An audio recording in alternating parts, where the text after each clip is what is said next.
les médecins sont certes détenteurs d'un savoir,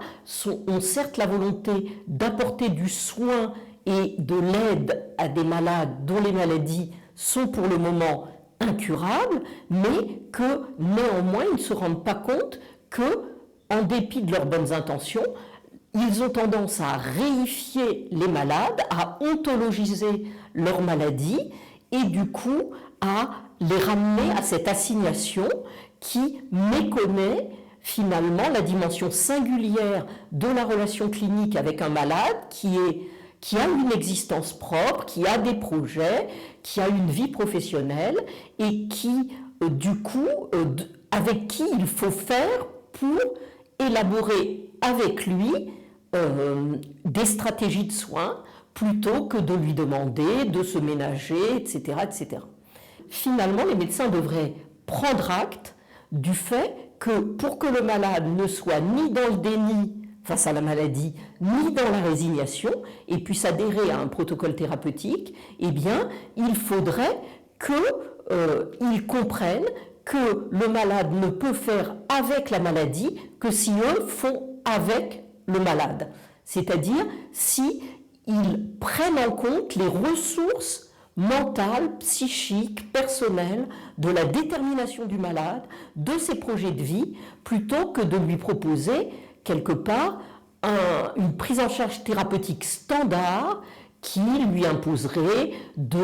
réaménager la totalité de sa vie plutôt que de faire avec ses propres projets de vie en lui demandant autant que faire se peut et autant que son énergie le permet et autant que la maladie est clémente et que les traitements pour retarder son avancée portent leurs fruits, eh bien de continuer à mener une vie pleine, aussi bien sur le plan affectif que sur le plan professionnel et sur le plan familial. Et en ce qui me concerne, c'est ce que j'ai fait et c'est ce que j'ai réussi à faire, à savoir élever des enfants qui étaient encore jeunes à l'époque de ma maladie et qui maintenant sont des adultes, et mener à bien ma profession sans jamais m'interrompre, sauf des phases minimes pendant lesquelles, qui ont été une semaine ou deux, pendant lesquelles j'ai dû me livrer à des protocoles thérapeutiques ou à des hospitalisations. Et je voudrais du coup donner un message de confiance aux malades qui, effectivement, serait un moyen de relayer la confiance entre le malade et le médecin, plutôt que le médecin présente au malade, finalement, l'état des statistiques à un moment T, sans tenir compte, bien sûr qu'il a le devoir de ne pas susciter d'illusions auprès du malade, mais sans tenir compte du fait qu'il est là pour faire évoluer les statistiques et que la médecine en général est là pour que les statistiques s'améliorent et par conséquent pour qu'on parie sur le fait que la vie des malades va être plus durable, dans de meilleures conditions. Et en fait, c'est ce pari de la confiance qui permettrait, selon moi, confiance en l'avenir, restauration de la confiance en soi du malade, qui est sinon réifiée par le médecin, et confiance dans le médecin qui va permettre une synergie positive entre le malade et le médecin. Et c'est, à mon avis, cette synergie positive qui permettra au malade de se réapproprier ses propres forces vitales pour hiérarchiser ses valeurs et pour reconstruire sa vie en la réaménageant à la fois mentalement et professionnellement pour continuer à faire ce qui lui tient à cœur. Dans mon cas, je suis quelqu'un d'assez déterminé. J'avais déjà, en quelque sorte, tout l'appareil intellectuel qui me permettait finalement, en quelque sorte, de me battre pour que le diagnostic soit fait. Du coup, je n'ai pas eu d'errance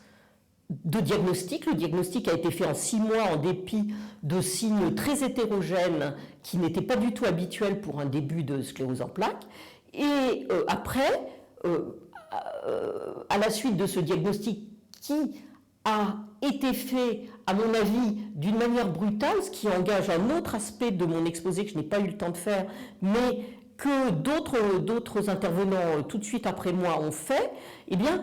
il y a un travers des médecins qui confondent finalement le devoir de vérité qu'ils ont envers les malades avec de la pure et simple brutalité. Et à ce moment-là, eh bien, quelque part, ils contredisent le serment d'Hippocrate, puisque même si c'est à leur corps défendant et sans mauvaise intention, eh bien, ils nuisent objectivement au malade en provoquant en lui un cataclysme psychique tel, au moment de l'annonce de la maladie, comme une fatalité irréductible qui lui laisserait une espérance de vie ou une espérance de vie sans handicap, ou etc., très faible, eh bien, ils abattent une deuxième fois le malade, qui est déjà rendu vulnérable par la maladie. Et donc, je pense que les médecins, contre lesquels je n'ai aucun grief, puisqu'au contraire j'ai eu la chance de rencontrer des médecins avec qui le dialogue s'est bien passé, eh bien, ils devraient quand même, en quelque sorte, faire un retour réflexif sur eux-mêmes et sur leur propre rapport à la maladie et au caractère singulier du malade. Et donc c'est pour ça que j'insiste sur le fait que la relation clinique avec le malade est un colloque singulier, et que ce colloque singulier, comme j'ai eu l'occasion de le dire dans mon exposé, est souvent mis à mal à l'heure actuelle par les progrès considérables des connaissances biologiques et des investigations technologiques qui font que finalement la dimension éthique de la relation médecin-malade est le parent pauvre actuel de la médecine. Parce que les médecins, quand vous les voyez, eh bien, ils vous montrent vos IRM, ils vous montrent vos biomarqueurs, etc. Et finalement, ils vous disent, vous êtes à un stade T. Mais finalement, la question n'est pas uniquement là. La question est, est-ce que le médecin peut humainement accompagner l'humain qu'il a en face de lui pour que ses projets, ses envies, ses investigations soient menées à bien dans les meilleures conditions possibles. Et je pense que de ce point de vue, le malade doit imposer presque au médecin le fait qu'il n'est pas assignable à sa maladie, qu'il n'est pas réductible à sa maladie, et qu'il est une personne singulière qui veut, en dépit de la maladie, dont il ne s'agit pas en quelque sorte de dénier l'importance, continuer ce qui lui tient le plus à cœur dans la vie. Et donc à ce moment-là, il me semble que les médecins pourraient tirer parti de cet enseignement. Non pas pour les récriminer, mais pour leur faire prendre en compte qu'il y a des aspects qui, en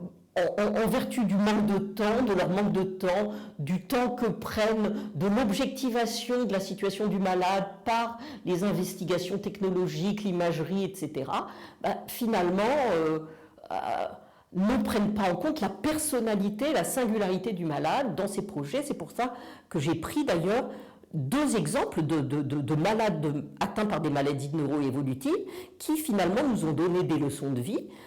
à savoir Stephen Hawking, le physicien mondialement connu, qui, en dépit d'une maladie au pronostic très défavorable, très handicapante, etc., a été l'un des plus grands scientifiques du XXe siècle après Einstein et est mort à plus de 70 ans en ayant fait exactement ce pourquoi il était doué et ce pourquoi il était fait, en dépit de tous les obstacles techniques et en quelque sorte en sollicitant lui-même, voire en inventant lui-même les technologies qui lui ont permis, son fauteuil roulant électrique, la synthèse vocale qui lui permettait de s'exprimer, etc., a lui-même créé les propres moyens de la pérennité de sa vocation scientifique. Ce qui offre un démenti au pessimisme auquel nous condamneraient parfois certains discours médicaux. Et le deuxième exemple que j'ai donné, c'est l'exemple de l'historien d'art français moins connu Daniel Arras, qui est un grand spécialiste de la Renaissance et qui lui-même atteint de sclérose latérale amyotrophique ou de maladie de Charcot, je ne sais pas qu'est-ce qu'on lui avait diagnostiqué, d'ailleurs ça revient à peu près au même, eh bien, a pu, en dépit de la maladie, continuer son travail alors que son espérance de vie était raccourcie par le diagnostic de la maladie à quelques années, a pu continuer dans d'autres conditions son travail d'historien d'art, a fait, grâce à une proposition de France Culture, a pu, alors qu'il n'était plus capable peut-être, parce qu'il n'avait plus la force physique d'écrire des livres, a pu faire un dernier livre sous forme de conférence qui s'appelle Histoire de la peinture, qui étaient des conférences qui étaient enregistrées et qui ont donné lieu à un livre qui a été son dernier livre, qui a été d'ailleurs publié à titre posthume. Et d'ailleurs, les réalisateurs de France Culture disent qu'à la fin, il fallait qu'il parle très doucement, il fallait qu'il s'adapte, il était tellement épuisé musculairement par 1 heure d'entretien radiophonique qu'il fallait qu'il s'adapte, mais malgré tout, que ça s'est bien passé. Et il a par ailleurs porté une exposition qui a été la grande exposition Botticelli, dont il était spécialiste au musée du Luxembourg, qu'il a porté de toutes les dernières forces qui lui restaient et qui a ouvert alors qu'il venait au fond de décéder. Et je crois que c'est cette leçon de vie que des malades, entre guillemets, résilients, puisque je me méfie quand même du terme résilience, ou résistants, peuvent donner finalement aux médecins et qui peuvent donner confiance à la fois aux malades et aux médecins dans l'avenir de la médecine. La réponse des médecins, c'est non mais on est d'accord, simplement on n'a pas le temps de faire tout ça. On n'a pas le temps, il y a une pression telle que, mais même pour des gens qui n'ont pas de handicap, de toute façon, on est quand même, vous vous rendez compte, enfin, je veux dire 10 minutes, c'est plus possible, quoi. Bon. Donc, est-ce que, enfin, comment faire? Je suis entièrement, en fait, c'est difficile de ne pas être d'accord. Et même, je ne vois pas ce qu'un médecin pourrait opposer, vous voyez. Je pense qu'on est pris dans un... Ouais. Je pense que ce sur quoi il faut revenir,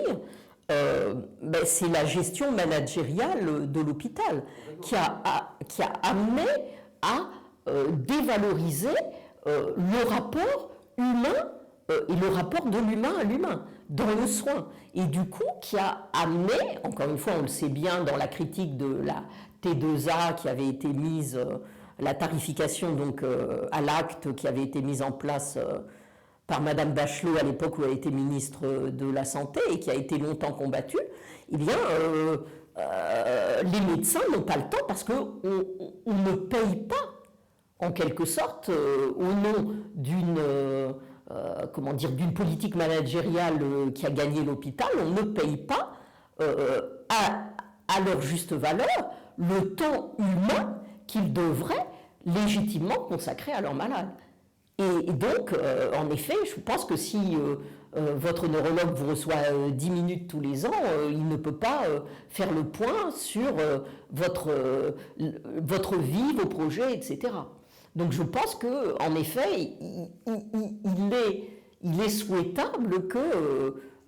soit revalorisé ce temps proprement humain. Je rappelle quand même que dans le cas des diagnostics des cancers, les médecins ont quand même obtenu,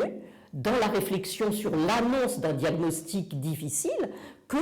le temps d'annonce du diagnostic soit réévalué à 45 minutes. Donc on pourrait aussi repenser aux étapes clés de la maladie neuroévolutive, des différentes maladies neuroévolutives, des entretiens de 45 minutes dans lesquels on a le temps d'expliquer et de dialoguer véritablement avec la personne humaine qu'on a en face de soi. Donc je pense que la solution, c'est de réhabiliter, de revaloriser les soins à l'humain plutôt que le temps humain consacré à l'humain plutôt que la tarification à l'acte et la productivité, l'abattage en quelque sorte du nombre de malades reçus par jour ou par demi-journée par un médecin dans un service. Quand j'ai été diagnostiquée, donc il y a plus de 20 ans, de la sclérose en plaques, à la suite d'un parcours assez atypique, puisque moi j'avais pas du tout de... Enfin, j'avais une douleur en hémiceinture droite qui était très très intense et qui ne correspondait à rien. Mes IRM étaient sans plaques, il n'y avait rien d'anormal. Bon, moi j'étais assez têtue et les médecins voyaient bien que je n'étais pas une hystérique qui somatisait, que ce n'était pas une dépression masquée, comme ils aiment à le dire souvent quand ils n'arrivent pas à trouver le diagnostic. Et donc, finalement, moi, le diagnostic a été fait en 6 mois grâce à l'électrophorèse de mon liquide céphalorachidien qui a montré des plaques de gamma-GT qui étaient la signature de la maladie, en dépit du fait que l'IRM était vierge de toute plaque. Et donc, après, j'ai eu la chance, après le diagnostic qui a été justement un peu brutal par un neurologue de province, de rencontrer par un concours de circonstances un grand chef de service de neurologie à la Salpêtrière qui s'appelle, mais qui n'est plus le chef de service actuel, le professeur Olivier Lioncan, et qui a tout à fait tenu compte de ma personnalité, en sorte que j'étais déjà prof de Cagne à l'époque où la maladie s'est déclarée, mes enfants étaient encore jeunes à l'entrée du collège, et au fond, il m'a proposé immédiatement une prise en charge médicale, en l'occurrence par interféron bêta, et il m'a dit, eh bien, je vous propose justement, grâce à cette thérapeutique qui n'est pas curative, mais qui retardera ou qui inhibera les poussées, de rester le plus longtemps possible, aussi bien que vous êtes. Et de fait, c'est le pari commun qui nous a unis pendant une douzaine d'années avant qu'il ne prenne sa retraite, eh bien, et qui a tout à fait réussi, puisque le handicap est apparu au bout de 13 ans. J'ai eu très très peu de poussées, j'ai eu une maladie clémente, je n'ai donc jamais, sauf au moment du diagnostic, eu à manquer, à avoir le moindre absence congé médical. Les traitements, même des poussées, étaient faits hors temps scolaire, par des perfusions de 2 ou 3 jours de solumédrol. Le traitement de fond, l'interféron, était compatible avec ma... Puis après, ça a été remplacé par du Copaxone, qui me convenait encore mieux. Et le choc a été pour moi que, en dépit de ce parcours dans lequel finalement ma maladie était invisible, même si je l'avais avoué à mes proches, y compris même dans le milieu professionnel, eh bien, c'est le moment où c'est devenu visible. Ça a été un certain choc pour moi, puisque j'avais eu très peu de poussées, toutes les poussées avaient régressé, avaient été très minimes, et à un moment donné est apparu un handicap que des perfusions de cortisone à haute dose, donc de solumédrol en l'occurrence, n'ont pas suffi à faire régresser. Et à ce moment-là, la question s'est posée de savoir quel était le statut du handicap, en l'occurrence un handicap moteur qui touche ma jambe, le membre inférieur droit, disons, et donc qui handicape ma marche, parce que la marche réflexe ne se fait plus, eh bien, de savoir quel était le statut de ce nouveau handicap. Et à ce moment-là, les médecins ont eu tendance à me dire que, vraisemblablement, c'était l'entrée dans une phase secondaire progressive, qui est le développement normal de la sclérose en plaques quand elle cesse d'être récurrente rémitante, c'est-à-dire d'avoir lieu par poussée. Et donc, ça a été pour moi un choc quand même terrible, parce que je pensais faire partie, enfin j'espérais faire partie des 10% de malades dont la maladie, en dépit d'un handicap éventuellement minime, n'évolue pas et qui reste stable. Et là, la perspective que je sois sur une pente, puisque la sclérose en plaques secondaire progressive, c'est être grosso modo, c'est représenté métaphoriquement comme une pente descendante, on peut descendre assez lentement la pente, mais de toute façon elle descend inexorablement, ou bien un système en espalier dans lequel on reste un moment stationnaire et puis on descend d'une marche de plus, etc., etc., était quelque chose de très pessimiste, puisque ça avait l'air de dire que mon état allait se dégrader graduellement de plus en plus. Bon, il se trouve que le handicap est apparu en 2012, qu'on est en 2022, qu'on peut dire que je marche peut-être un peu plus mal qu'en 2012, mais que je suis restée professeur à temps plein en classe préparatoire. J'ai même eu une mutation au lycée Louis-le-Grand, où j'ai été d'ailleurs, je dois le dire, très très mal accueillie par la direction et par l'ensemble de mes collègues, enfin de mes collègues de prépa littéraire, puisque j'étais prof de Cagne depuis 20 ans et que j'avais reçu ma nomination en Cagne, et que, disons, le proviseur de l'époque, qui n'est plus, qui a été muté depuis, n'a eu de cesse que me faire éjecter de son lycée. Comme il n'y a pas réussi, il a fait en sorte qu'on me prive de ma Cagne, où j'enseignais depuis 20 ans, et où les résultats de mes élèves, pendant les 3 ans où j'y ai enseigné à Louis-le-Grand, étaient excellents, ce qui me met dans une situation objective de rétrogradation professionnelle dans laquelle je n'enseigne plus que dans 4 classes scientifiques de première et deuxième année. Cela dit, il se trouve que les élèves de Louis-le-Grand en classe scientifique sont exceptionnellement bons et m'ont très bien accueilli. Donc je ne peux pas me plaindre, si ce n'est que je ne fais plus de la philosophie au plus haut niveau comme je le faisais en Cagne, et que par ailleurs j'ai 4 classes, ça veut dire une charge de travail, une charge de copie beaucoup plus importante, en dépit de la RQTH qui devrait me protéger et assurer que mes conditions de travail ne s'aggravent pas, et que j'ai une charge de copie beaucoup plus importante et une année beaucoup plus longue, et que je n'ai pas le prestige de faire intégrer des gens qui sont eux-mêmes philosophes et dont la spécialité est philosophie à l'école normale de la rue d'Ulm, alors que j'ai eu la chance de le faire pendant les 3 années où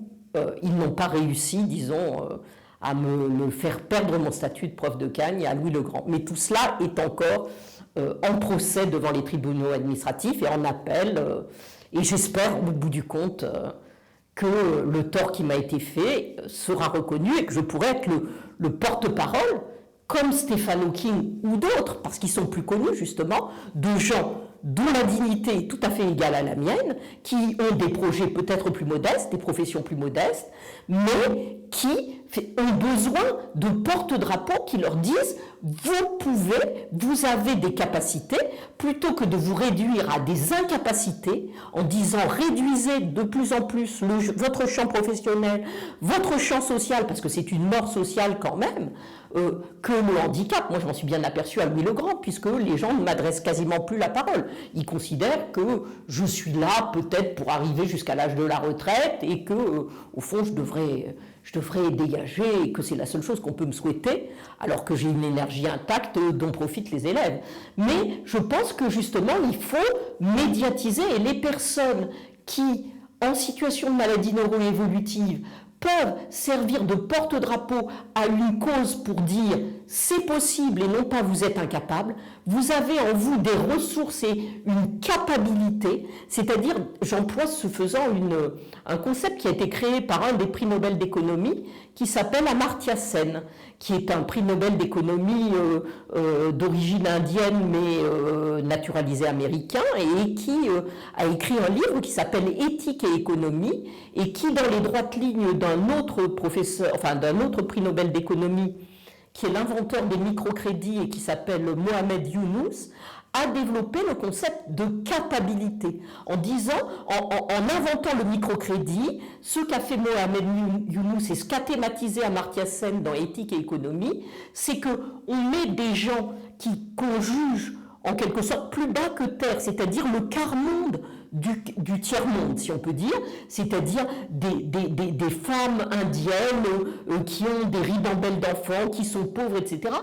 On leur dit, on ne vous prête pas. Pourquoi ? Parce que vous ne serez pas capable de rembourser. Ce que fait le microcrédit, c'est leur dire, on parie sur votre capacité, on a confiance en vous, on vous donne de toutes petites sommes, ces toutes petites sommes vont vous permettre de créer une micro-entreprise, de montrer ce dont vous êtes capable, de regagner votre dignité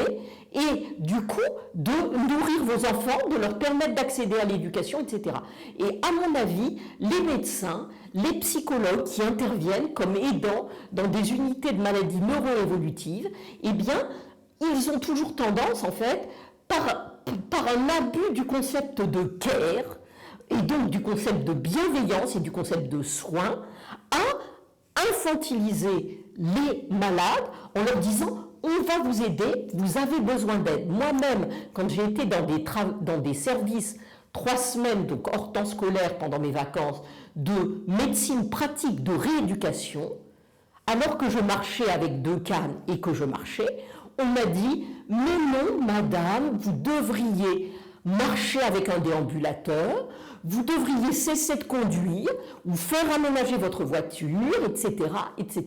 Et je leur ai dit « mais comment vous êtes censé me réhabiliter, Donc, me permettre de marcher mieux que je ne marche, d'être moins essoufflé, d'avoir plus d'équilibre, etc. Et vous me dites non, mettez-vous en déambulateur, pourquoi pas directement en fauteuil roulant électrique, ou bien, etc. Et d'ailleurs, ma neurologue à qui j'ai rapporté ces propos de la médecine, c'est-à-dire aussi bien des psychologues et des médecins, des kinésithérapeutes, puisque c'est des équipes pluridisciplinaires qui vous prennent en charge, m'a dit, mais enfin, c'est invraisemblable, vous marchez et on ne peut pas vous mettre en déambulateur et a fortiori pas en fauteuil roulant. Mais malgré tout, au nom du soin et de la bienveillance, on dit prenez soin de vous, faites attention à vous, minimisez-vous, reposez-vous, etc. Et si j'avais dû me reposer dans ma vie, et si j'avais dû faire attention à moi, et si j'avais dû ne pas me dire que j'avais l'énergie de parler devant 4 fois 50 élèves, eh bien, je ne serais pas où je serais. Je ne serais pas où je suis.